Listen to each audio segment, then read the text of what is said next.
Good evening, White Sox fans.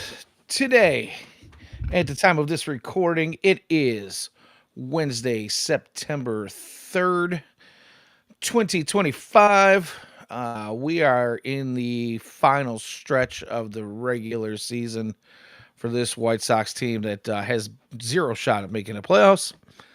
But we're watching some good baseball since the All-Star break is past. And tonight, Jacob and I are going to spend some time getting into what the rest of the season is going to look like. But my name is Danny Miller. The gentleman sitting across from me is Jake Thome. And this is the latest edition of FutureSox Hot Takes and Heaters. How you doing tonight, Jake? We're hanging in there. We're hanging in there. Might get wiped out by a thunderstorm here shortly, but other than that, we're all good. Oh, no. Oh, no. Yeah, speaking of weather, man, I spent I spent like 5 days out at the campground, man. It was actually pretty cool. Wife and I and my brother and just about every one of my friends went out and spent some time hanging out for the end of the summer. Had all the smokers and the entire place going. I think I had my fill of smoked meat for about 3 or 4 days straight there, and man, did you get a chance to get outside and maybe get a possibility to see the auroras that supposedly came through the last night or two? I don't think they came down this far south. No. I have seen them this far south before, but I don't think we were included in that. Yeah, I was kind of disappointed, man. I was looking for them on Monday night, and I didn't quite get a chance. And then I heard Tuesday was going to be better, and then I looked at the forecast, and they said, "Nah, it's not going to happen." And then lo You and gotta use your behold, phone camera.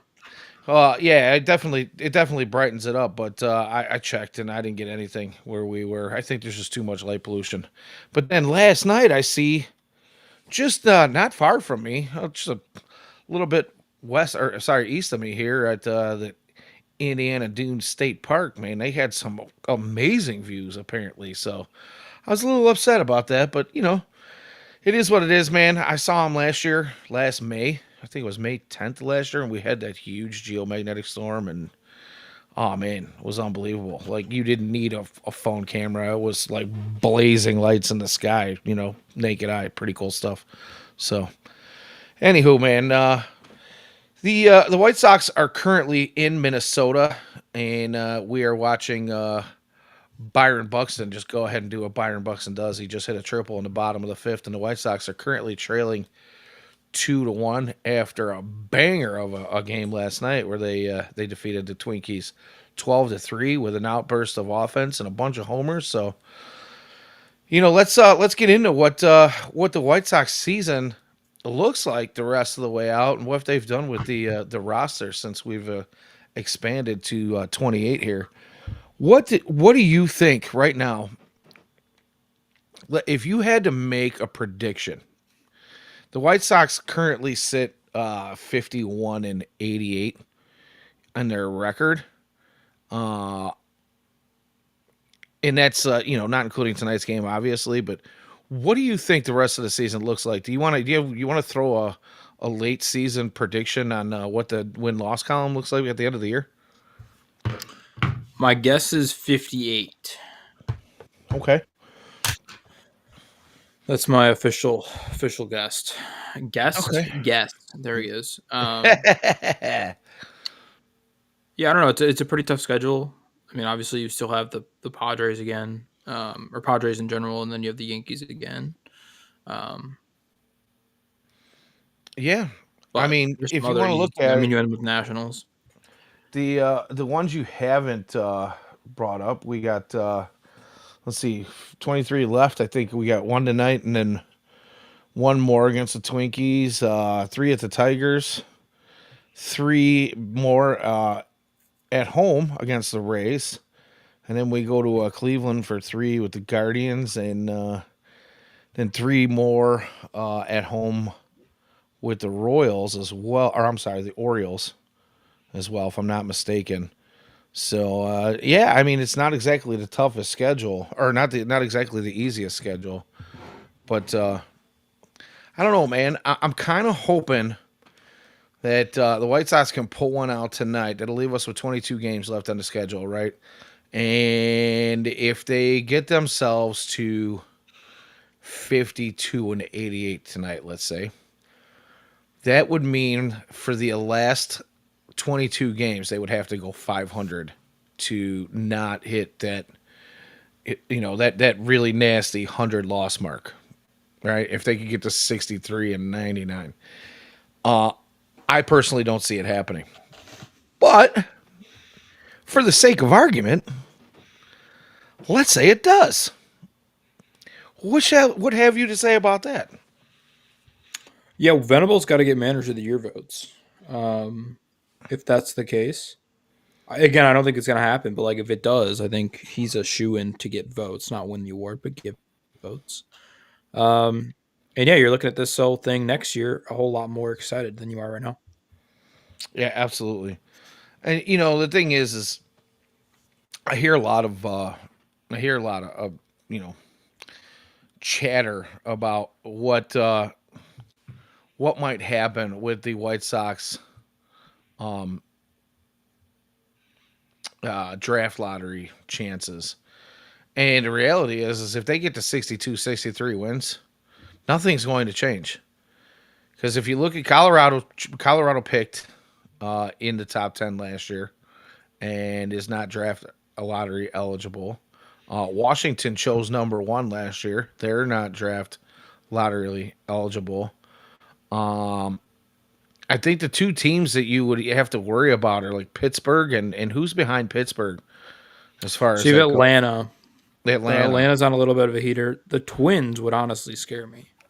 The Although, Twins never mind. are. I'm tripping. They're 62 wins already. Never mind. Ignore that. And chances are they're going to get a couple more before the season's over, right? Excuse me. Yeah, no, they're not getting there.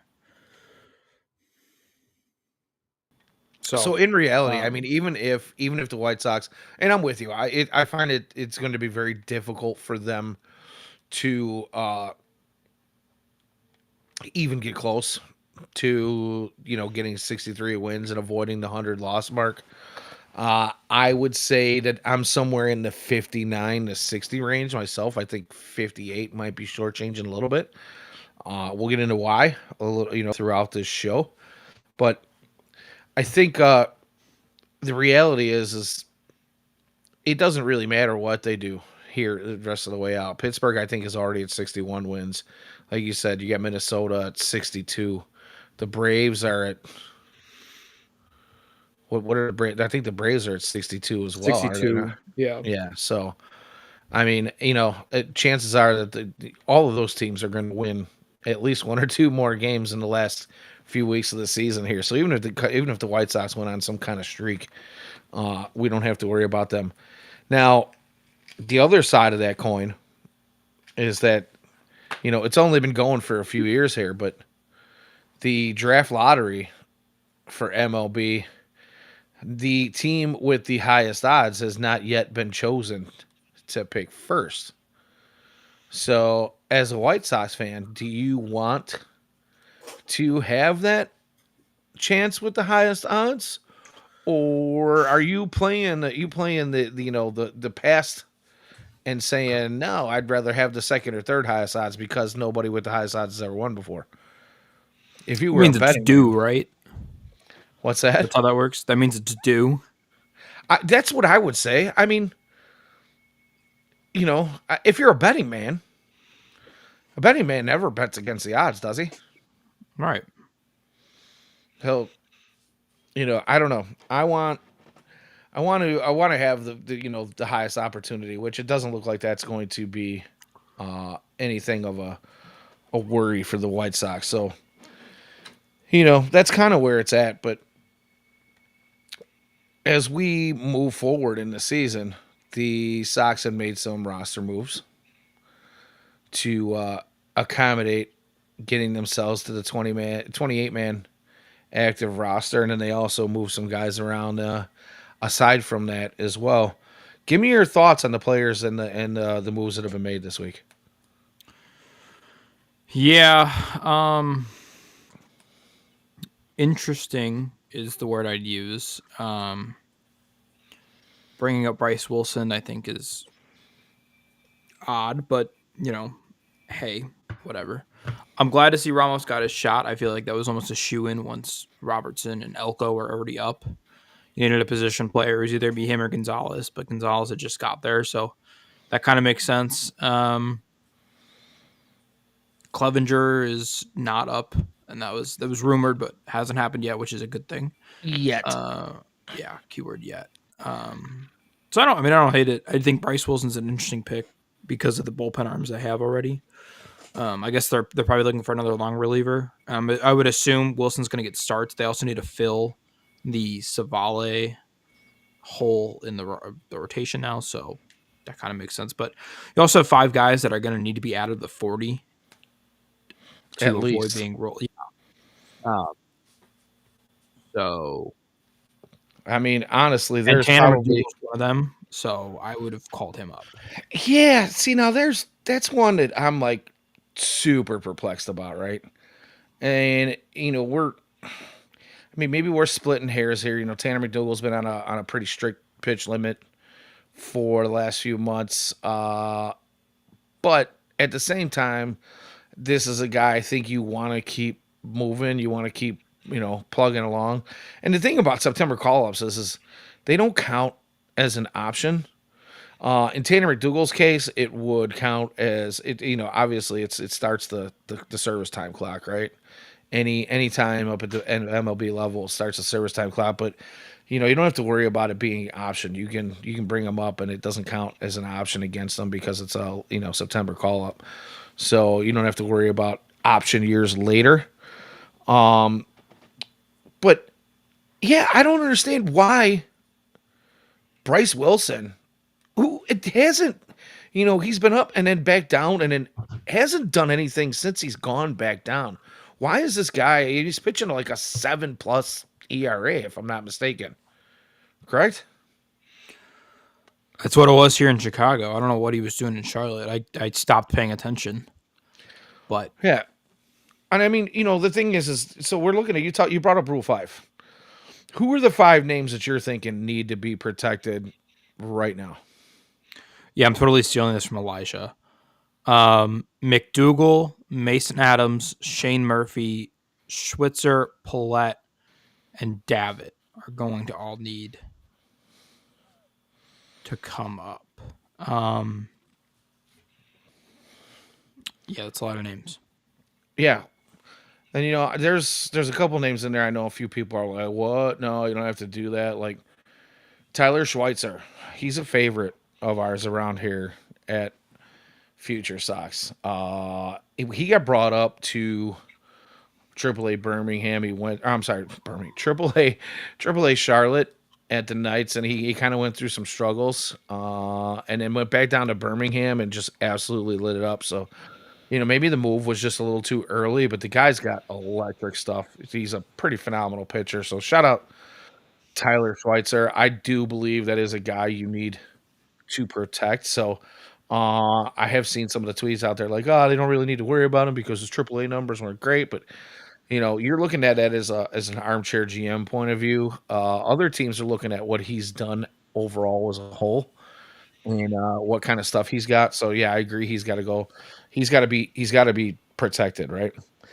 But I mean, Mason Adams going to be coming back from injury. I expect that he's going to be on the 40 man. Yes, Rather than I what is it? December 1st? Is it the cutoff for that? believe so. Oh, I'm dark. I don't light again. So, Tanner McDougal, if he's not brought up at some point this season, I do expect him to be saved. Aldrin Batista. Do you have any thoughts on him? Have you really paid attention to any of his stuff? He's another guy I think Yeah, you'll. another injury guy. But I mean, the stuff's there, Yeah, and since so I coming would, back from his injury, he's been pretty good. He's been solid. yeah, Shane Murphy, obviously, we talked about. Peyton Paulette's definitely a guy who's been pretty high in the organization for a while. Especially he went through his struggles, whatever, and is now found himself a new role and has come alive again. Davitt, Schweitzer, What about Connor McCullough? Do you see him garnering a protection? I don't believe you need to. I don't believe you need to protect him. Connor McCullough. Then there's Eric Adler and what is the other guy's name? I'm trying to remember here. Plymel.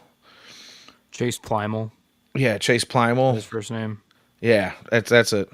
Those are all guys I think they're Rule 5 eligible, but I don't think they need protection.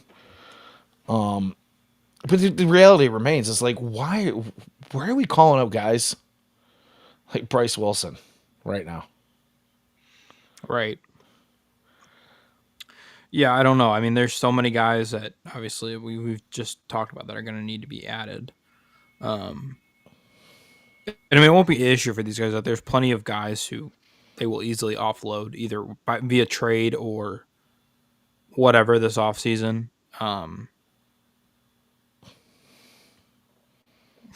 Ian on top of it. Primal may have wrecked his shoulder the other night. So there's one guy got added to the 40 man. So yeah, I mean it's interesting choice to bring up Wilson. He was pitching okay in Charlotte, just over a 4 ERA, but like, hey, it's better than Clevenger. Like if that was maybe that got leaked and they're like, well, we're not adding Clevenger, so we'll just bring up somebody else. And hey, I'm sure Bryce Wilson's a better dude than Clevenger, which, of all the bars that you have to clear, that one's pretty low. So I mean, if that was the option, sure, but I would have brought up anybody. Yeah, and I don't think it was so much leaked that SP5, as he's been known to be called in the White Sox Twitter, Clevenger. I don't think it was leaked that he was being called up. It was just a matter of he was scratched from a game over the weekend, and the assumptions immediately began to fly, right? And people just assume that why else, if he's not hurt, why else is he being scratched? Is he coming up?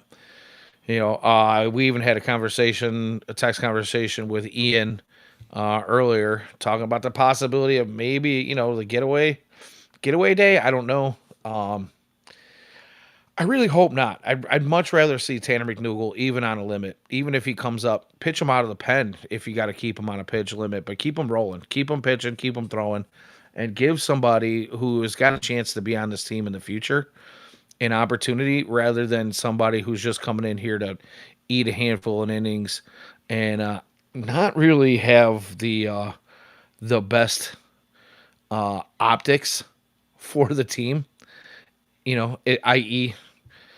Clevenger. So, and Ian says that we had information that he actually was getting called up. So yeah, I thought James reported that. And, yeah, James, I did see a tweet by James, but I wasn't sure how. And Jim also tweeted that that he was getting called up. It wasn't just James; it was somebody else, Jim. But and Ian says that was actually by people in the know. So the reason that he hasn't been up might have something to do related to optics. I don't know, but it's just odd. To me, it seems like an odd move, and it seems like a move that, I mean, even optics aside, doesn't seem to really make a whole lot of sense to me. I felt like that he was nothing more than a depth piece this season anyway, in a throwaway season, as it were. And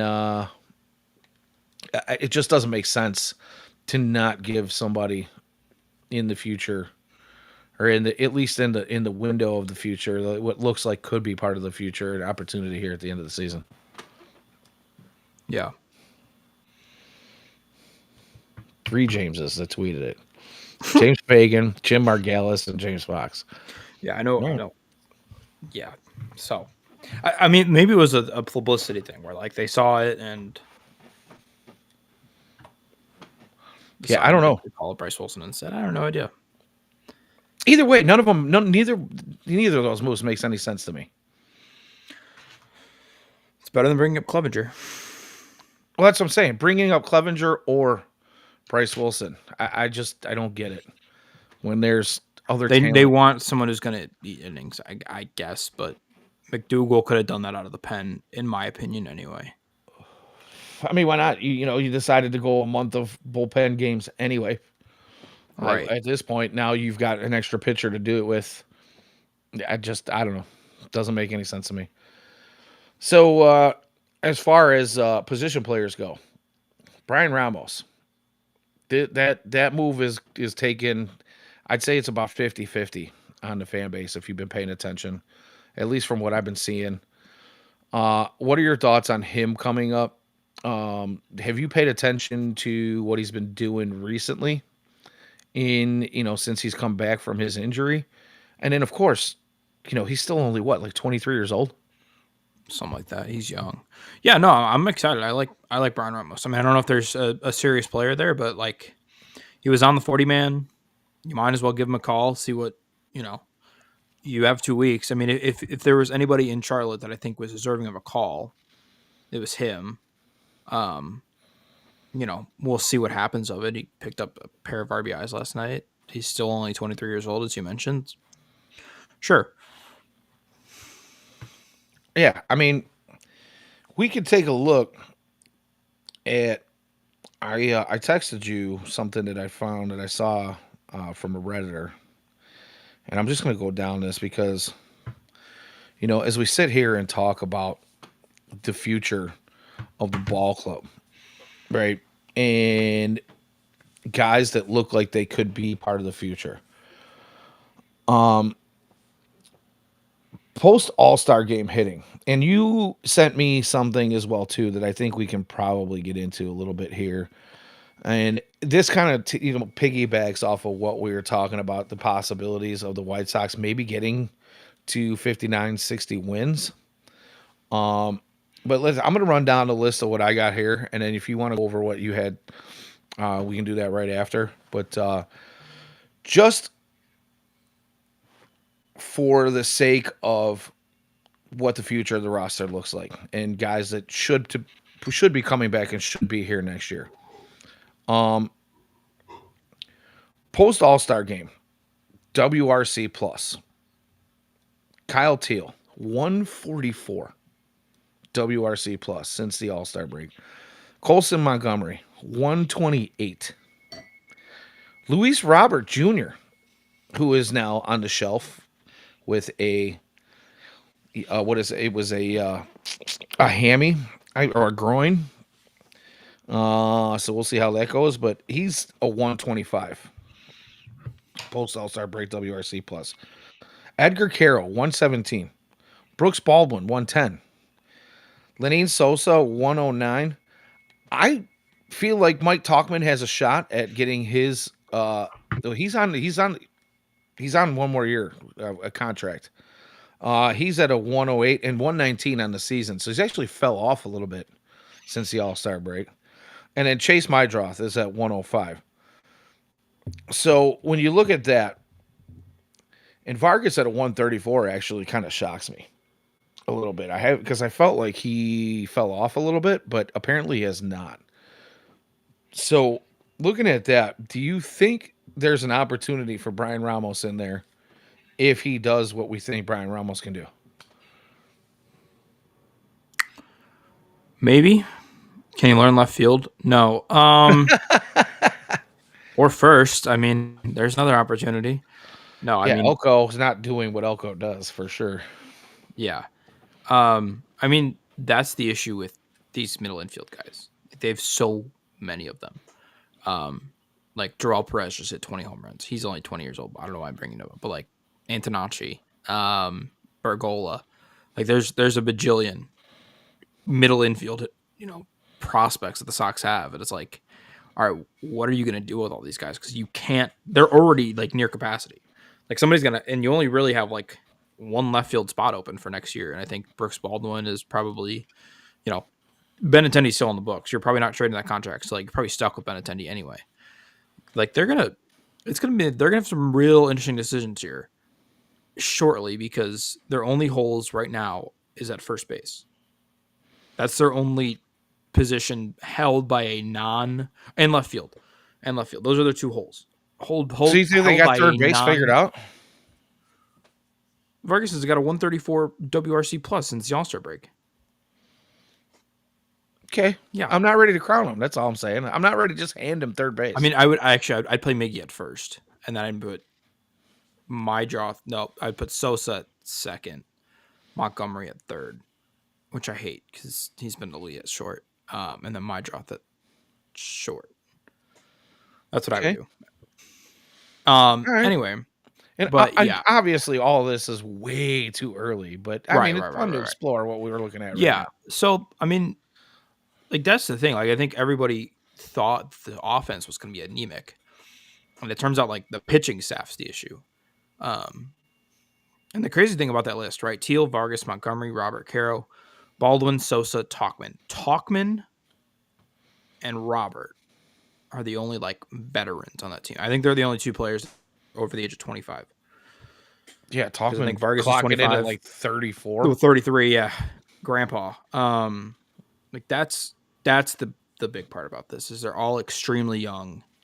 Most of them are rookies. Teal, I think, is the biggest shock to me. I know he's been really good, but like 144 WRC plus is insane. Especially for a guy who's giving you solid defense behind the dish. So yeah, that's a wicked number. Yeah, I mean and going back to what I sent, it's like these are the White Sox ranks post All Star break as a team. They're sixth in runs, third in hits, fifth in home runs, fourth in average, and seventh in OPS. Pre All Star break, they were 28th, 29th, 28th, 30th, and 30th. So 28th in runs to 6th. Yeah. Pulls The All-Star biggest break. shocker there for me is home runs. Yeah, to go from 28th To overall to what, fifth. 5th or 6th? 5th. Yeah. I mean, it's crazy what a Colson Montgomery will do, but But it's not just Colson Montgomery. They're right, all hitting tanks. right. Ever since the attack the fastball strategy came along, and whatever was said in that meeting with Venable and then the team meeting, that we go back to right after the All-Star break, whatever it is, it's working. Now, is that a Venable thing? Is that a Ryan Fuller thing? Can we attribute that to oh god, I'm trying to draw a blank now. The White Sox hitting coach. Some bitch. Thames, Marcus Thames. Marcus Thames, whatever, whatever. however you pronounce his name. Um I think right. I'm thinking of Eric Thames. or Eric, I don't know. One of them pronounces it Thames and one of them pronounces Thames, and I can never remember. But yeah, I mean, who do you attribute that to, or do you just attribute to finally, kind of taking the, giving them some slack in the leash, and letting them loose? Because I feel like essentially approach was probably their number one issue for years now. It seems like. What are your thoughts on that? Yeah, I mean, I'm sure it's all of them. I mean, I'm sure they looked at analytics and whatever. And obviously Venable just being a player was like, hey, be more aggressive. Thank you, And Ian. it's resulted in a heck of an offense they've got there.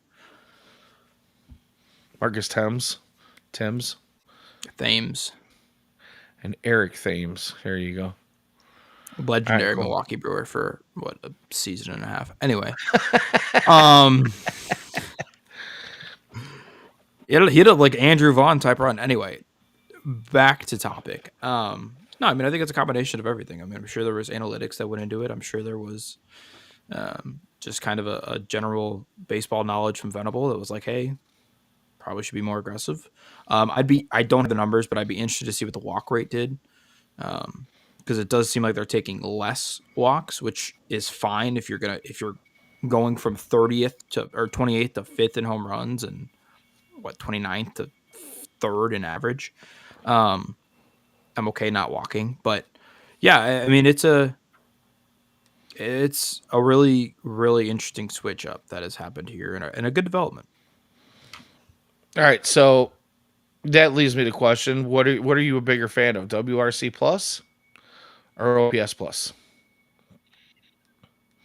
Just as a barometer. They all Uh, have their uses, right? Obviously, but I'm more of an OPS guy because I'm not an analytical guy and I don't actually know what either of them do. I know that's not true. I know what OPS is. I don't know what WRC plus is. I know it's wins, runs created. I believe weighted runs created. Boom. weighted, yeah, weighted There we runs go. created There we go. plus. Um, yeah, not a huge analytical guy, but more of a vibes guy. But yeah, um, I'm more of an OPS plus guy. Okay, all right. You know what? I won't disagree with it. And like I said, I think they all those all the crazy analytics out there right now. They all kind of have their place and their time. The only reason I said that is because WRC plus and OPS plus, I feel like play hand in hand with each other, right? I feel like if you don't have a team with a good OPS plus, you're not getting guys on base in order to create the runs. So when we look at weighted runs created, I think you kind of have to have a decent to high OPS plus as a team. So, but I've just maybe thought I'd throw that out at you. Maybe I caught you a little off guard on that. And my apologies, but just curious. And if you're in the chat or if you're listening, go ahead and hit us a comment. Shoot us a comment. Let us know what you think. On any of this stuff, really, you can do that on our YouTube page where you can catch our live videos, or hit us up on our Twitter account. Feel free to hit me or Jake on the side as well. But just some things that I wanted to kind of run down and take a look at, because obviously there's going to be some decisions that need to be made. Especially, we've been talking about Rule 5 eligible guys, and the large majority of them, if not all of them, really are pitchers that we need to worry about protecting, right? So when it comes down to what we're looking at as far as position players, some of these guys are either going to have to get their opportunity in spring and early on with the team, or the White Sox are going to start having to make moves. So now that leads me to my next question to you, Jake, is do you expect a offseason that is busy for Chris Getz, and do we start seeing some of these guys get moved? Yeah, I think it'll be busier on the trade front, just because they have to trade bullpen arms. It's not like okay, they have to move something in that bullpen has to give. Um, Do you think they attach position players my to those guess would be moves? no. I would guess it's one for one prospect. It's just easy, just layup prospect deals. Like my guess would be like Tyler Gilbert gets traded for prospect. Tyler Alexander gets moved for a prospect, or unless they want to keep Alexander. But like Cam Boozer, like you need to do something with him. If it's not DFA, if nobody wants him, DFA him. Because like you said, we have to. There has to be a freeing up of 40-man spots for some of these guys. Um, so yeah, I mean, and then in terms of signings, like I think the signings of the Michael A. Taylors of the world and the um, Talkman's a bad example, but the Josh Rojas, those are done. I think if they sign anybody, it's going to be a prominent, decent player, or it's going to be a cheap bullpen deal. Um, and I wouldn't be surprised if it's a prominent bullpen deal either for a back end guy. But yeah, I mean that's kind of what pops out to me anyway in terms of what the offseason is going to look like. Yeah, you bring up stuff like that. Like there were other people that, one of the things that we were talking about when expanding the rosters, like Robertson is up and he's here with the club. And people are wondering why. Like, why are we still giving this guy chances? He just hasn't really had anything to offer at this point. And when you talk about the signings of like the Rojas's and the Michael A. Taylors, I almost have to include there like Dominic Fletcher, bringing him back and leaving him stuck in the minors right now, and in you know is there's a lot of roster construction issues still to this point, even though I would you and I both would love to give Chris Getz and his crew all the credit in the world, but there's still some things that need to be sorted out, right? If this team wants to move forward, they're going to have to start making moves that make sense instead of just filling holes to put a guy in a position and not, you know, really worry about if they're going to be overly productive. And, the idea on a lot of them was, of course, you try to get what little you can out of them and flip them and turn it into prospects that, continually keep that churn of pipeline, throughout your system. But I feel like we're not that far from being a team that is starting to at least look at some of the finishing pieces coming up. If this team is seriously competitive as they have been in the second half of this season, with obvious holes still to fill, once those holes are filled, where do you go? Right, that's the issue, right? Like, is where can you improve? Like, Luis is going to have to get a deal. You have Braden Montgomery coming. Um, you have a bunch of there's a bunch of pitching coming. Um, but there's like a bunch of guys that I think you're still 50-50 on. Curtis Mead's one of them. I know I just got brought up in the chat. Um, of like, okay, like next year's a big year for these guys because eventually, like, there's too much talent coming. Like, you have to, especially if you're a middle infielder. Um, Right. It's how many it's going to be tough to shortstops? see on this team's. Yeah. You can only play Um, one guy at shortstop every night, right. right? And like, so what is the course of action there in terms of like, you know, how long of a leash do these guys have? Um, they have to find a power hitting first baseman, and that's the biggest weakness in the entire system because it's not in the system. Um, Wolko has kind of proved to himself that he can probably stick it in the outfield, and there's nothing there. They're just not like DePino's their best shot, and he's a 7th round pick. Like, Elko is honestly probably the best shot, and I no. Um, And he's not doing anything at right. MLB That's level why at all. like He signing a hasn't all first season. yeah, that's why signing a first baseman to me makes the most sense, whether it's like a Josh Naylor. Like, if they're going to spend a bunch of money this year, it should be on a long-term, like 5-year deal for a first baseman. That's what I think makes the most sense. Um, and yeah, I mean, we'll go from there. But in terms of other holes, like left field's going to come available, right field's going to come available, and both of those spots are going to come available in 27. But next year, like Talkman and Benny aren't going anywhere. Um, and then No, there's a at least not to start the season. Maybe you right. find somewhere to unload one or both of those guys mid-season. Who I knows? guess it'd be I don't know. You could make you could make an argument for both of them, I guess, to be traded this offseason because now that we're at the end of the final year, the final season of Benintendi's contract, it's not a huge cap hit for teams. Or I shouldn't say cap because there's not really a cap, but that there's not a big contract hit that's going to go against the threshold, the CBA threshold, or the CBT threshold, whatever you want yeah. to call that.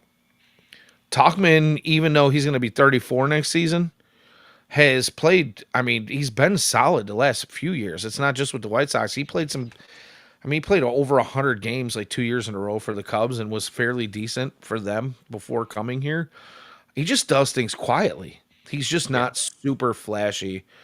Uh, but again, I feel like if there are teams out there that are looking for a cheap fix to fill a hole somewhere, maybe Getz does find value in either one of those guys. And then that begs the question of like, well, now who do we bring up? Because there isn't a ton of outfield prospects in the organization as well that can be corner guys who can hit a bunch of tanks. Unless we're like you said, Wolkow is probably still a year away. Well, more than And that, I'd say. yeah, well, I'm just saying at least. Oh yeah. But George, he's still a kid, and it still remains, in my opinion, still remains to be seen. Is he going to be an outfielder or a first baseman? Because of his age, I feel like he's still got some growing to do. How much more growing can he do and still be able to play a corner outfield position? I don't know. Without looking like, you know, Gavin Sheets out there. He's being afforded more of an opportunity to play the outfield than Gavin Sheets ever was before, Gavin Sheets decided to take it upon himself to make the transition from first base to outfield. But the reality is and now, we talk about those middle infield guys. Some of them are going to have to be like Wolf brings up in the chat. Some of them are going to have to be grabbing outfield gloves in the off season if they want to find a place on this White Sox baseball club. It's hard to imagine what the future looks like, and if they going to spend money this season, or are we going to have another 60 to 65 win season next year, I will say where this. we give everybody and their brother the opportunity to prove themselves, and then if you don't, you just don't, and see you later.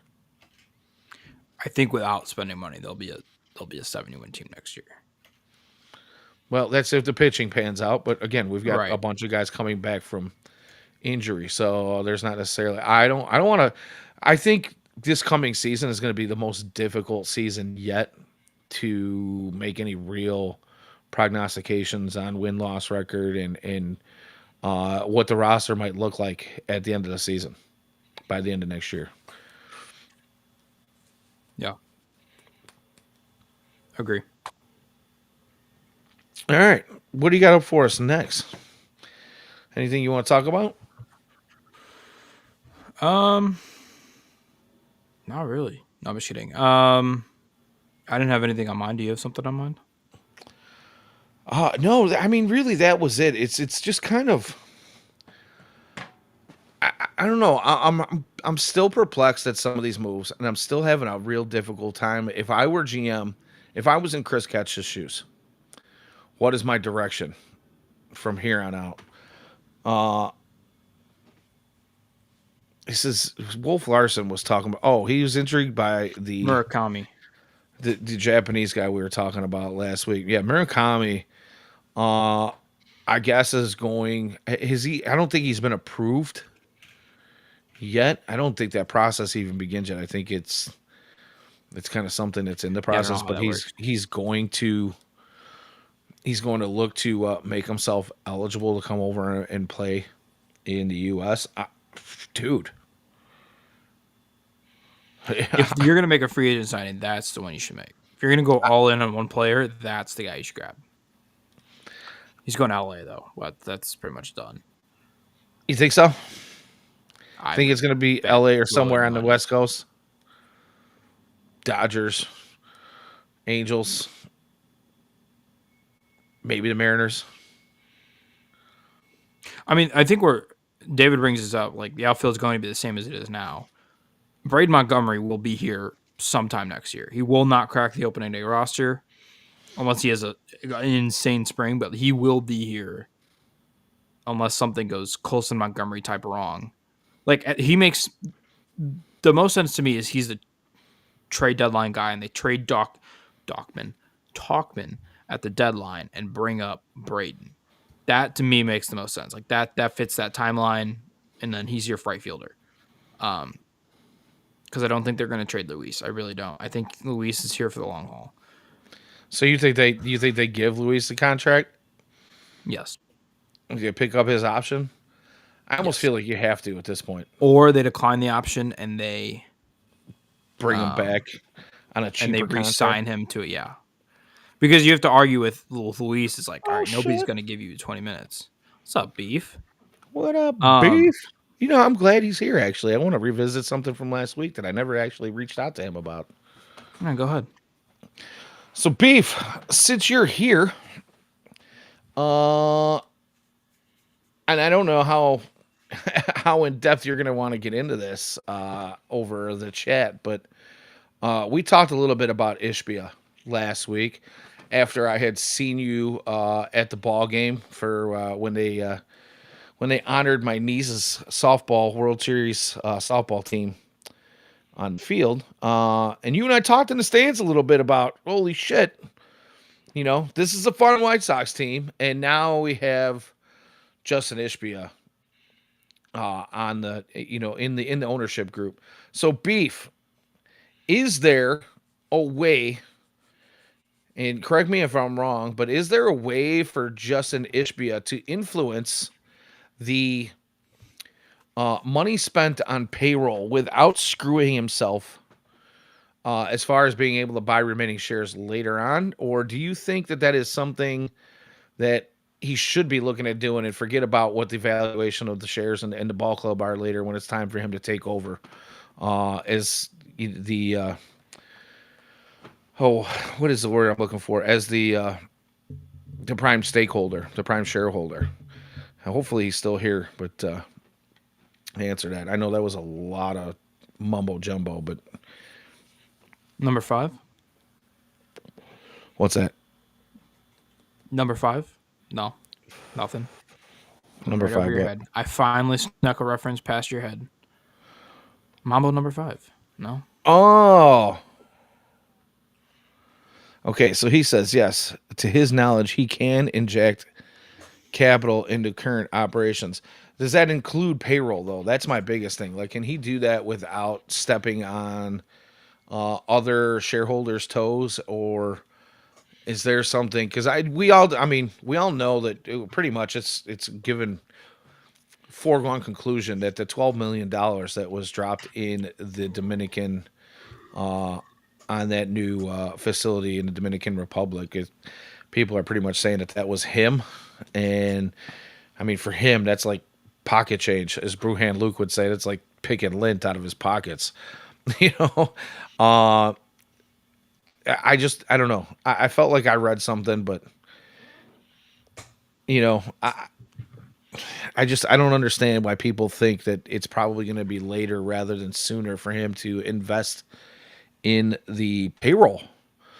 I don't know. I feel like if Ishbia goes up to him and is like, "Hey, I want to spend $40 million on Kyle Tucker. This is all a simulation. This is not real." I'm not saying they're going to sign Kyle Tucker, but like, is Jerry really going to say no? Like, no, you're not going to do that.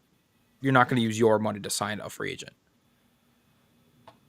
Well, okay. So B says, I guess that the purchase option agreement has fixed pricing, so he can put more money into this thing. Okay, including payroll, and it'd be accretive to his investment. So why not? Yeah, and that's kind of my thought on this whole thing too. Is after reading some articles that were like, oh, he's just going to hurt his investment opportunity later.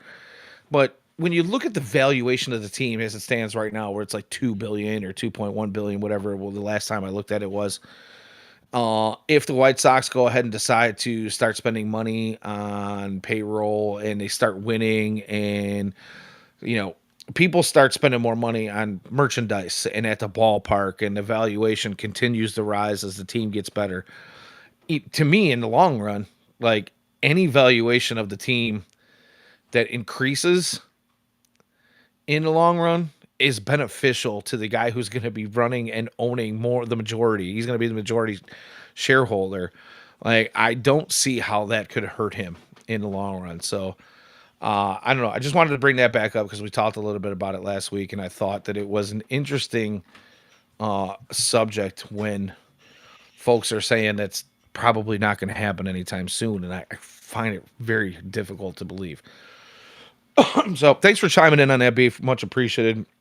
I know you're a financial guy in your personal life, so we figured we just kind of bring that up to you, and any and all thoughts are very much appreciated. So, um, hey, what's up, Toss? Good to see you. He's late. Says he got flamed on Twitter for Don't bring that saying name this. up in here. What's that? Ted, shout out. Oh, You're not involved in the Twitter drama enough. Not that I am, but oh. Well, Ted's been in the chat tonight, so wrong Ted. yeah. Oh, gotcha. So he I'm got pretty sure that's Tad. No, let's not Ted. see. My bad. My bad. My bad. Future. Let's see. He got flamed for saying the Sox have a better future than the Twins. to some Twins. Oh, the Twins fan named Ted. Yes. Yeah, yeah, yeah, yeah, I yeah. know. Oh, right. Gotcha. We could talk about this because we're looking for something to talk about. This is the tweet that he put out today. Let me see if I can find it. Um, Yeah. I'm just going to go right through these fucking comments here because this shit is gold. Ian says Ted Shores. Yep, that's the one. Uh, yeah, we Let me can find the talk tweet. about it. We can talk about it because why not? We're playing against the Twins right now. It is the top of the eighth. By the way, Sox currently trail 3-1. So we're hoping for some late inning heroics here.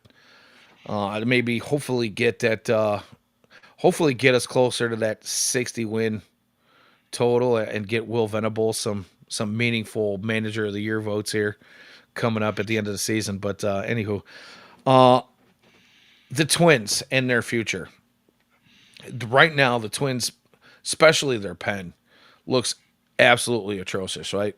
And reason being is I think they traded like 9 guys off of their 40 man at the All Star break. A lot of folks call it like the the equivalent of the Twins, the White Sox white flag trade, years ago.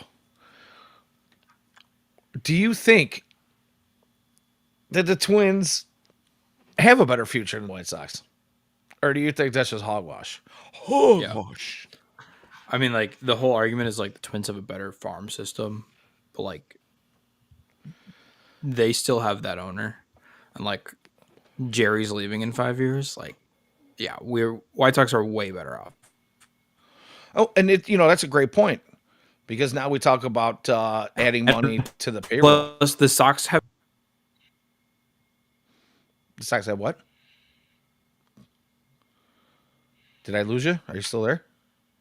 All right, I'm back. Hold on. Oh, there you go. No, I said they've a better current roster as seen by the record against Twins this year, and more current players playing well instead of what the Twins have.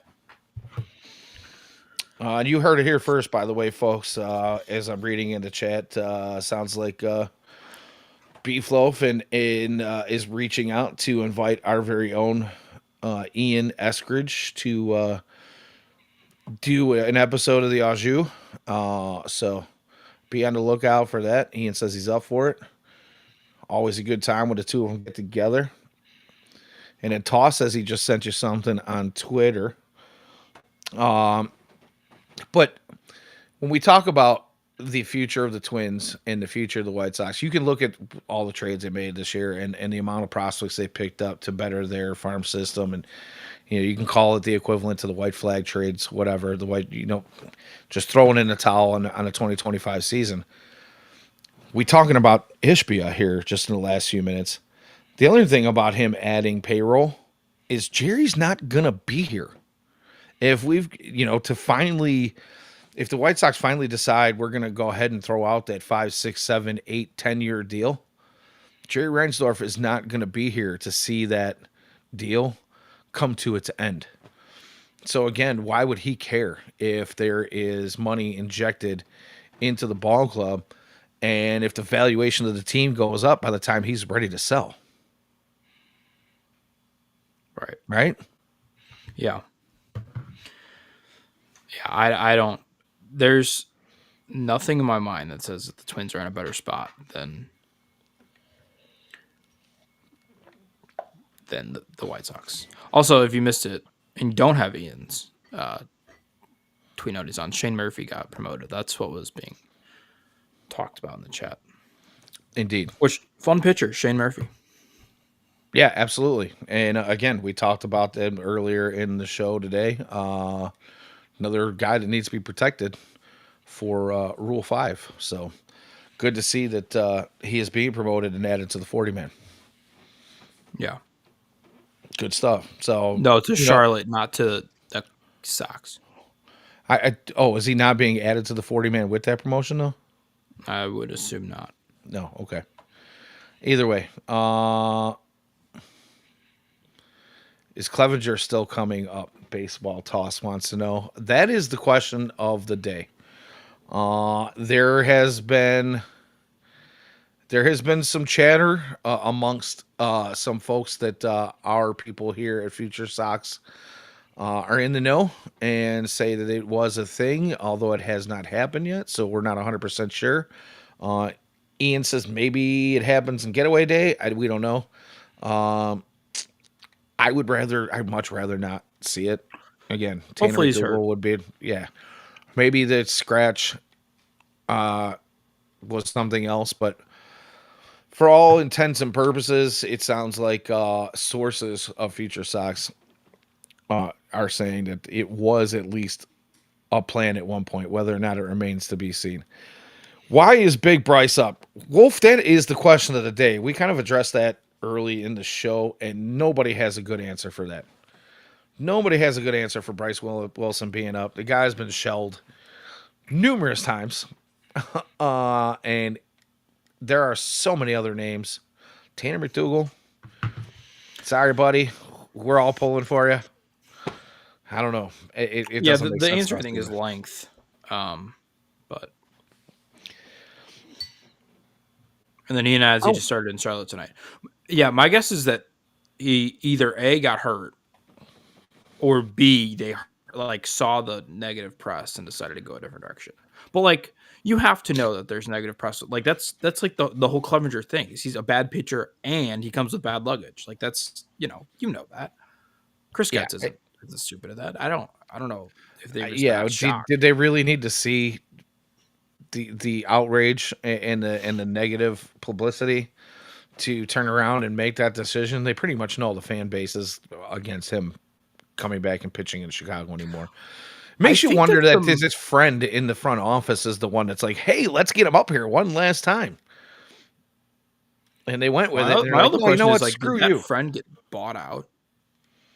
It's possible. Very possible. I don't know.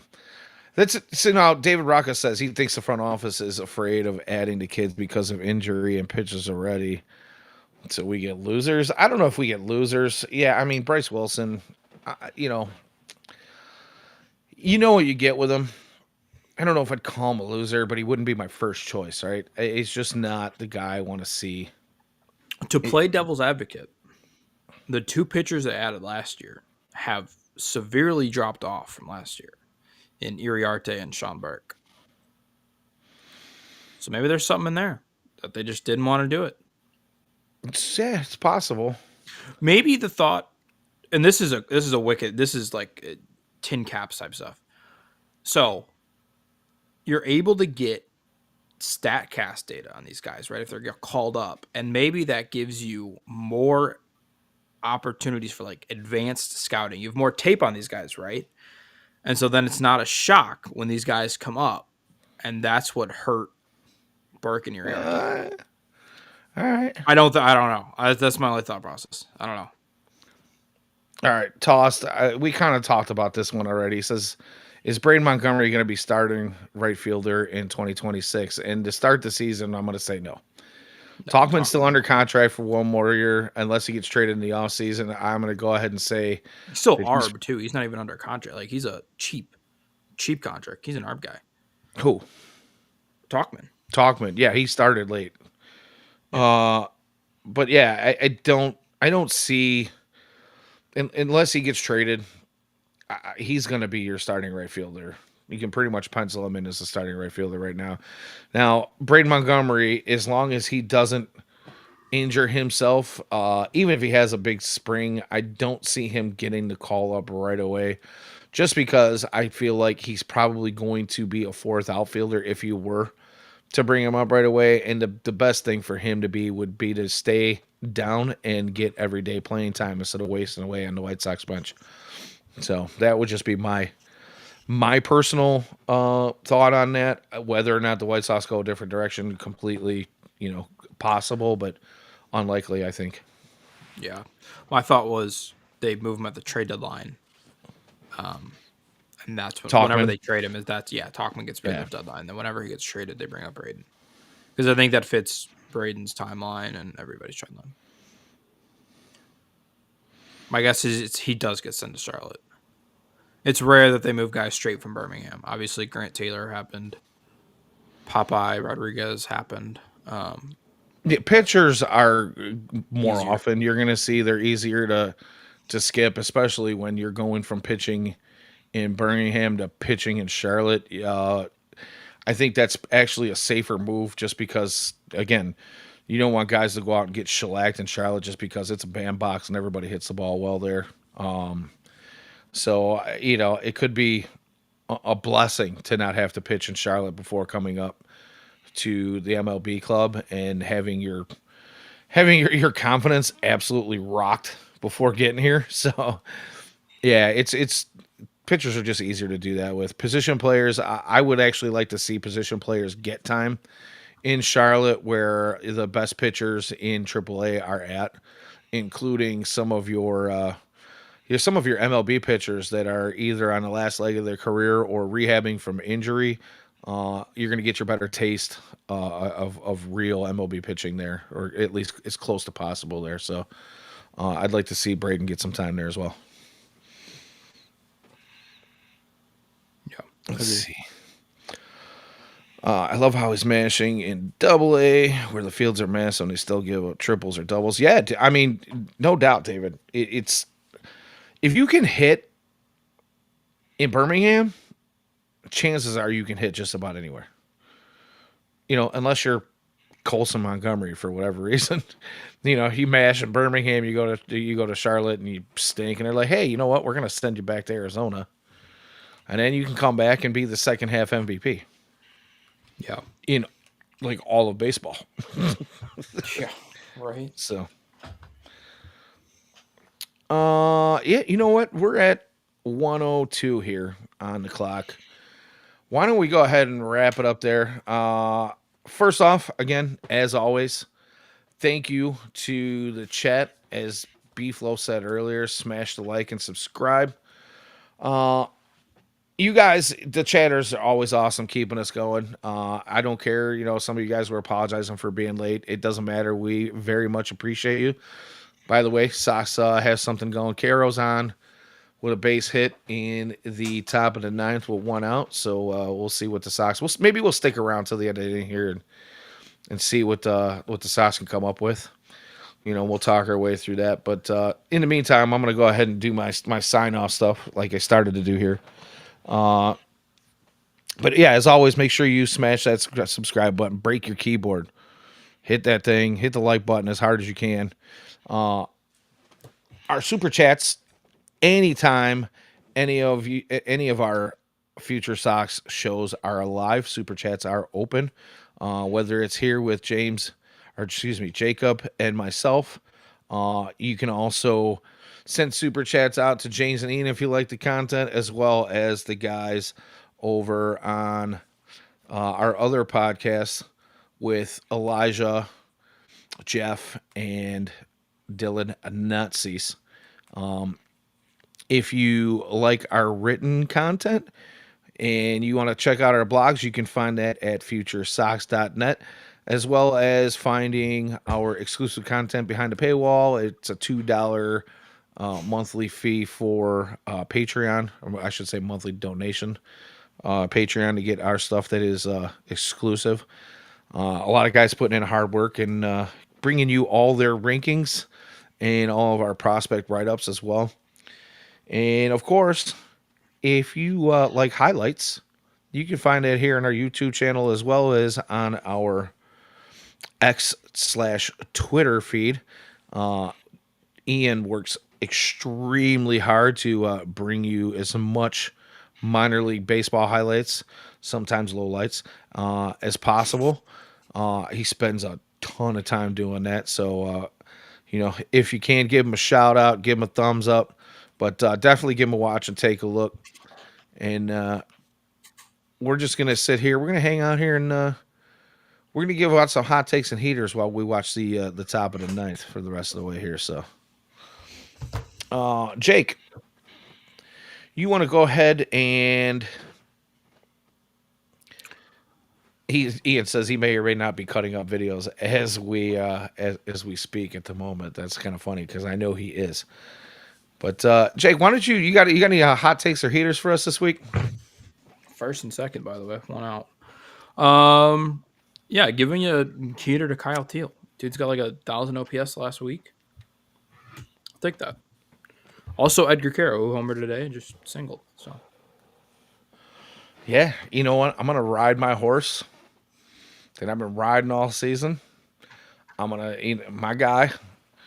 I am happy to say has had a fantastic season. If it ended for him right now, he would probably be the most consistent White Sox player of the 2025 season as far as position players go, and that is the one and only Mr. Sosa. Kiss my ass to all you haters. I've been in this kid since the very beginning, and I'm glad he got his opportunity. Still doing what he does. Another dinger last night. Great to see, and leading the White Sox in the home run department with, I believe it's 19 now. So yeah, good stuff from him. Any hot takes? You want to throw any something out hot there? take? Yeah. Sir Balmer was guilty. Let's hop sports for a second. I, I'm just kidding. dude, you caught me Out of right nowhere, but mid drag, dude. Mid drag. Sir Almost choked Balmer to did death. it. Sir Balmer did it. All right, I am going to throw one hot take out there, and I hate doing it because my hot takes never come. But I'm going to say we go on some kind of wicked run, and we get to either that 62 game win mark, and then we hit right at 100 losses. But I really, really, really want 63, so that the White Sox go one season here without 100 losses. That's my hot take. It's going to happen. Also, rip Will Streamies. Venable for manager of the year. Rest in peace to Streamies. Not that I used it. I didn't partake in any illegal activities, but I know plenty of people who are affected by Streamies being taken down today. Yeah, well, you know, what's that? FAFO? What? FAFO. FAFO? Yeah, FAFO. Over my head. Fuck around and find out. There it is. So, Hot take of the year was Samuel Zavala. I like Sammy Zavala. Yeah, I can get behind that. Center fielder of the future. He's still only 19. he I'm just is. kidding. He's like 21. No. Oh, dude. It just sounds like somebody hit a car on my block, and it better not be my truck. I just heard a big crash and what sounded like metal I think I heard it. I don't know. drug down the street. Oh, boy. Well, I'm not even going to get I'll up go and check look. on that. Nope. I don't want to know. I don't want to know. You're eventually going to have to find out. I mean, Yeah, but you know what? If I run, it's going to be me. If I just let it go, it's somebody else. I'm just going to play it calm and play it cool. It's not me. It's not me. Okay. Wow. I mean, who knows? Maybe somebody's murdering somebody. The neighbor's just out there, and it's better off for me to stay in the house. I don't know. Or I it don't just live was it. a hit and run. You could have caught the perp. I don't. See, Ian's got the right idea. Just don't FAFO. I don't want to find out. Not right yet. Let's let this situation calm and cool. Come on, baby. Curtis Mead, with one out, men on first and second. Curtis Mead has got an opportunity to show exactly how clutch he is. And right now he's in his. He's going to see the Just fifth a bit. pitch. You're going to see the fifth pitch in this at bat. Yeah, that was way outside, by the way. Inverse and proportional.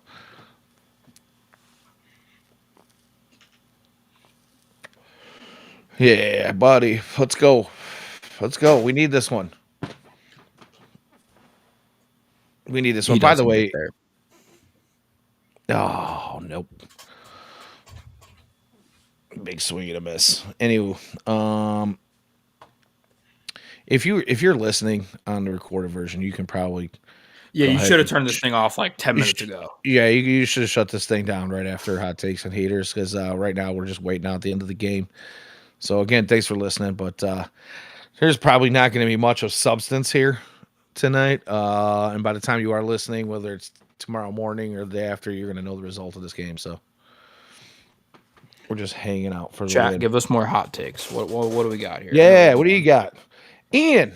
I haven't gotten a hot take or a heater from you all season. He's been in the chat a few times. Why don't we? What kind of hot takes and hitters you got for us tonight, Ian? You got anything at all? Oof. Baldwin hacking.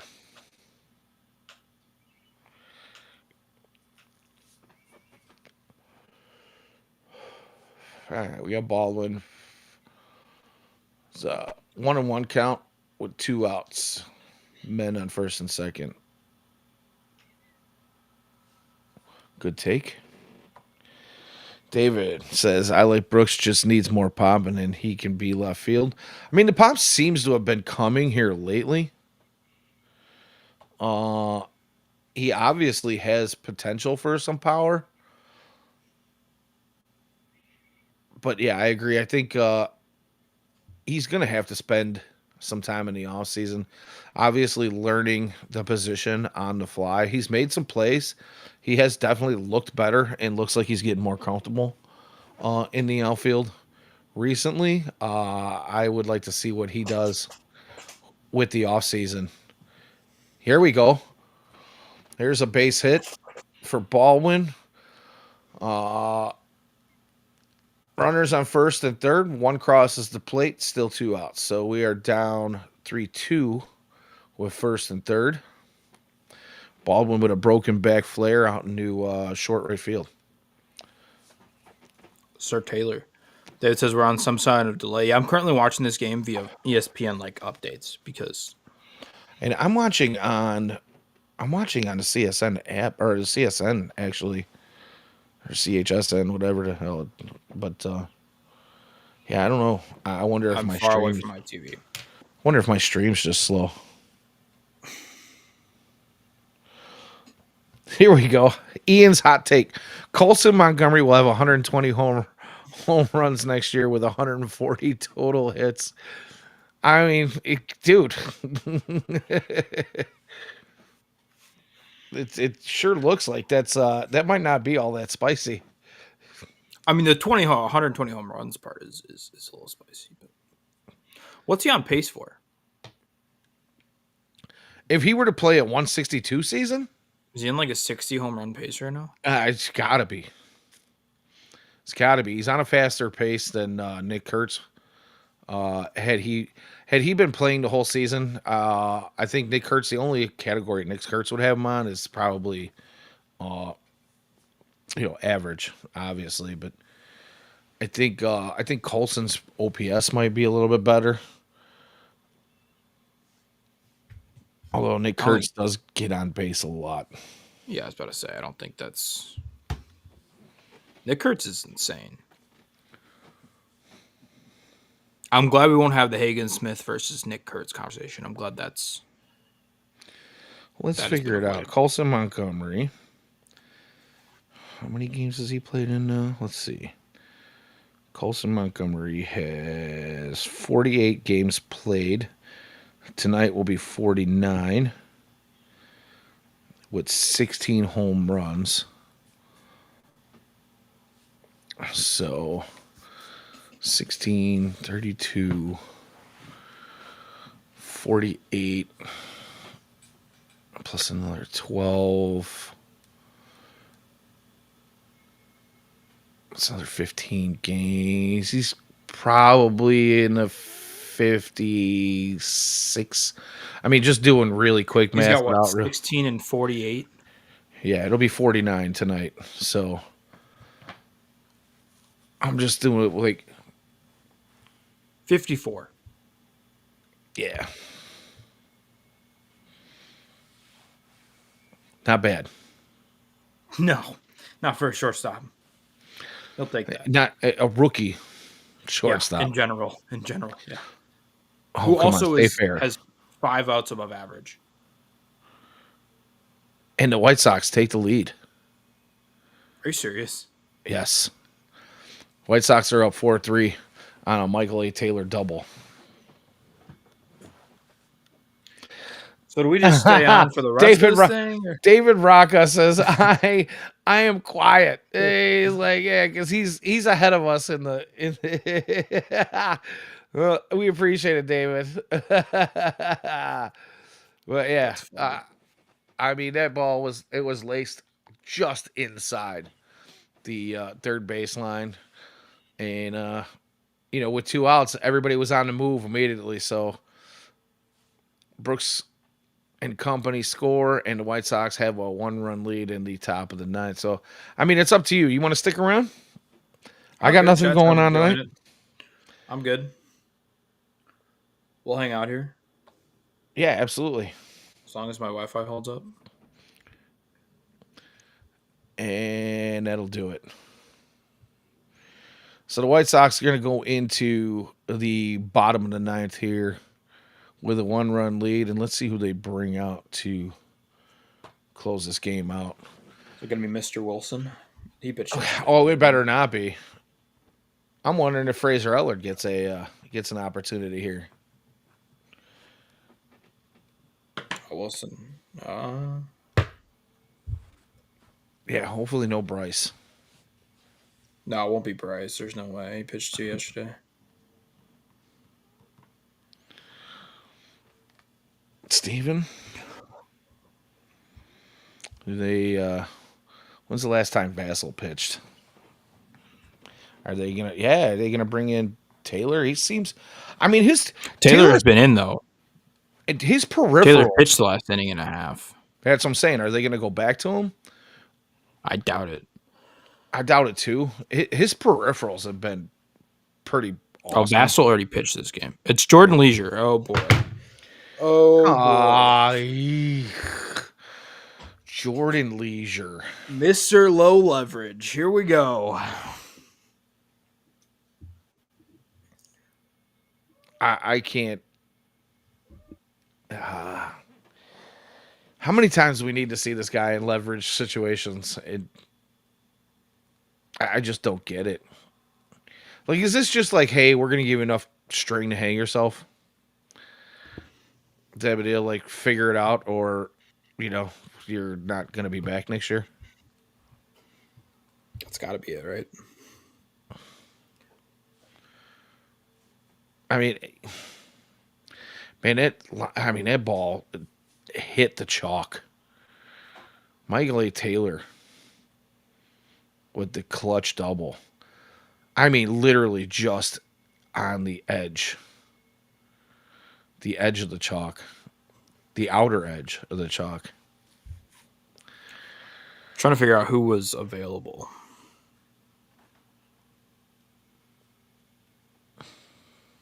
Corey Lee comes in to finish out the game as a catcher. Well, he pinch ran.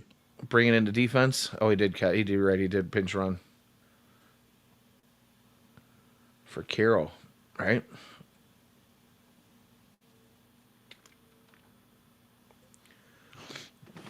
So I don't know why they didn't use up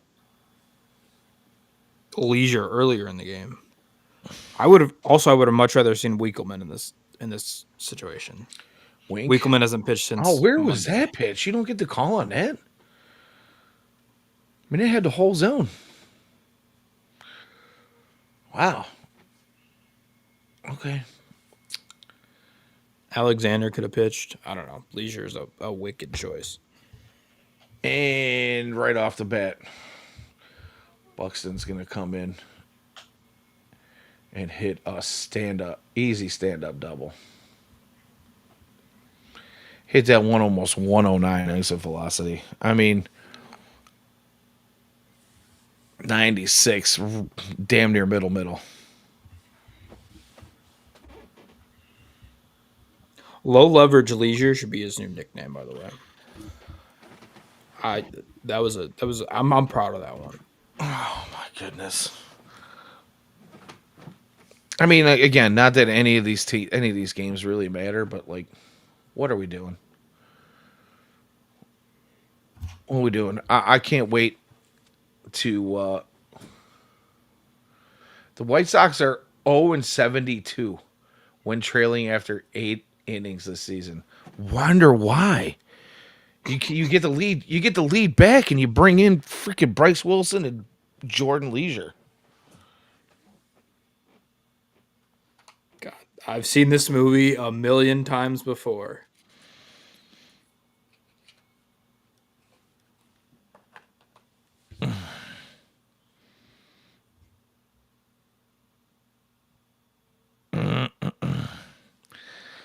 And I mean, you don't just. It's not even just that they bring him in the ninth with a one-run lead. They do it with the top of the order. Yeah. Like, I here's don't our know what best I'm three or not four pitching. batters with a one-run lead in a high-leverage situation you already can't do. But now you're gonna do it against their best three or four hitters. Like, why? Yeah, I And don't I'm a know. leisure guy. He's a D2 guy. I'm all for D2 baseball. He's a U Tampa guy, but yikes. David, Oh, don't our spoil it. Chuck, our Chuck. Our Chuck's losing his stuff. Oh, there's a sword. Sword. Kim was out of the zone. 3-2. No chance he throws a strike, right? Correct. Correct, Jacob. You'd be correct in that assumption. I don't know. He's shaking pitches off. Gotta love that. Looks like he's going upstairs. Trying to. No. Throwing junk. David, what Which stream do you have? I literally am on the CHSN stream. I mean, I'm just using MLB, but I'm on the CHSN channel. I'm on the app on my Fire Cube. So my Fire Cube might be slow. I don't know. Maybe it's time to clean it up. see, that's funny because MLB TV for me was always extremely played. Yeah, I used to be ahead of everybody else, and I had to do this where I had to slow it down. Now I'm the one that's behind. Oh, yeah. MLB is slower than. No, you know what? MLB TV is live-er. Liver. Liver. We're inventing words right now, boys. Live-er. More live. I know, David. I'm not used to being this behind myself, man. I'm usually ahead of everybody, and I'm the one that's got to keep my mouth shut. So, yeah, liver, more live. That's liver, Ian. Eat your liver. Chopped Chop, liver. yeah, chopped liver. That's what Sir Leisure is. I mean, come on, man. Is there nobody up in the pen right now? This is his third. That also drives me insane, and I would guarantee that there is nobody up on the pen. This is his third hitter. Like, do you not have somebody warming? I mean, look at this. He gets Swords, but then he just throws one a middle. That's like, here, hit me. Jordan Leisure and Aaron Bummer are the same pitcher. Just Leisure has worse stuff. I was going to say that. I don't know if I would make that comparison. I feel like Bummer is better than Leisure ever wanted to be. I don't know. Bummer was always horrible in high leverage situations, though. There was nobody I trusted less. But boy, you give him a 5-run lead or. Yeah, Ian says he misses a 57% K rate Leisure from the AFL. He said, "This isn't Arizona Fall League, dude. These are MLB players." Well, it is the Twins. Still MLB. Hey, there's an out. Yeah, I mean that's freaking gimme.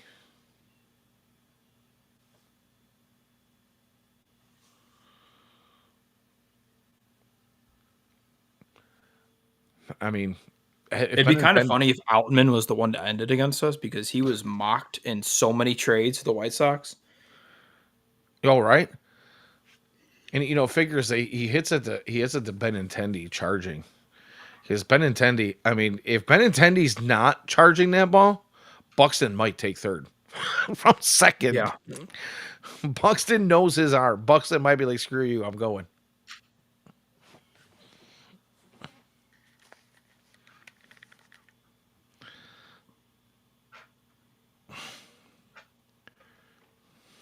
All right. I mean, See, I don't know if stores. I'm ahead of you now or if I'm behind. I switched to a different app. Yeah, you're I'm way ahead of ahead me. of you. Wait. All right. Shout out Because I Real. just saw the first pitch to Outman, and it was another sword. Sword. Like I said, he gets these really awful swings out of these guys. What kind of baseball name is Outman? Yeah, that's a fair point. If you were buying stock on names, Outman would be a Bummer was also another one. That's the second time Aaron Bummer's been brought up on the show. What's your favorite baseball name? Steel Walker or Buster Posey. Coco Crisp is always I always like Buster Posey. It just sounded like a baseball player to Buster. me. That's a good one. Yeah. Nope, I won't spoil it.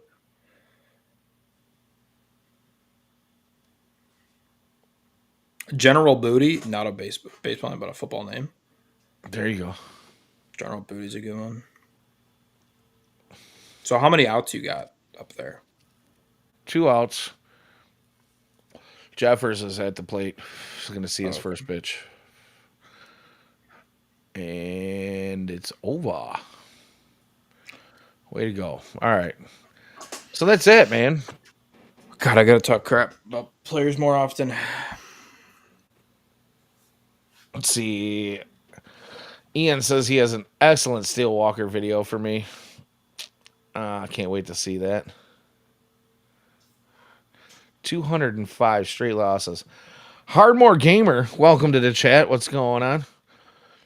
Want to bring this one up there. 205 straight losses after trailing after 8. Said on Twins broadcast. Unreal. Yeah. Yeah, 0-72 this season alone. So make that 1 in 205. Have a good night, David. So yeah, hey, listen again, all you guys. I know Appreciate the last 20 minutes here here has just been fodder for to finish out the end of the game. But thanks again, everybody, for checking in and chatting us up tonight. We really do appreciate it. If you want to hit up my partner Jake, you can find him on X at jthome21. His DMs are always open for anything and anyone. No D pics though. Or I don't know. Maybe he likes. I don't know. You know, whatever. I'll leave. Call into my show once I have a show. Yes. I'll put you on the air. Jacob's gonna be on sports radio in Peoria. So Decatur. I'm sorry, Decatur. So be on the lookout for that. Why did I think Peoria? I don't know.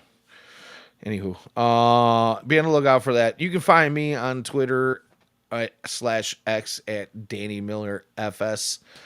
Check out all our stuff on FutureSox.net. Hit up the guys, watch their shows. Super chats are open. Donate to Patreon if you like our exclusive written content on the website. And until next time, guys, again, thanks for hanging out for a little extra time to watch this White Sox winner. We'll see you next week. Until then, go White Sox.